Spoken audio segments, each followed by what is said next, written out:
ിന്റെയും കണ്ണിലെ കരടായിരുന്നു.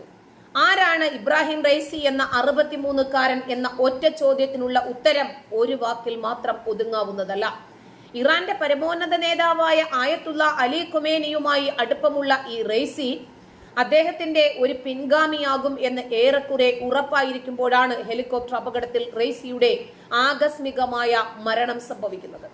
അഴിമതി വിരുദ്ധ പോരാട്ടങ്ങളിലൂടെ ഏറെ ശ്രദ്ധിക്കപ്പെട്ട ആളാണ് റൈസി എന്ന് പറയുമ്പോൾ അഴിമതി മുക്തനായിരുന്നു എന്ന് വേണം പുറം രാജ്യങ്ങൾ ഇദ്ദേഹത്തെ കുറിച്ച് വിലയിരുത്തുന്നത്.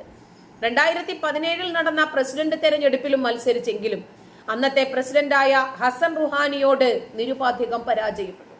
തീവ്ര നിലപാടുകാരനായ റൈസി 1919 മാർച്ചിലാണ് ജുഡീഷ്യറിയുടെ മേധാവിയായി നിയമിതനാകുന്നത്. റൈസിക്കെതിരെ മനുഷ്യാവകാശ ലംഘനങ്ങളുടെ പേരിൽ US ഉപരോധം നിലനിൽക്കുന്നുണ്ട്. 15-ാം വയസ്സിൽ പ്രശസ്തമായ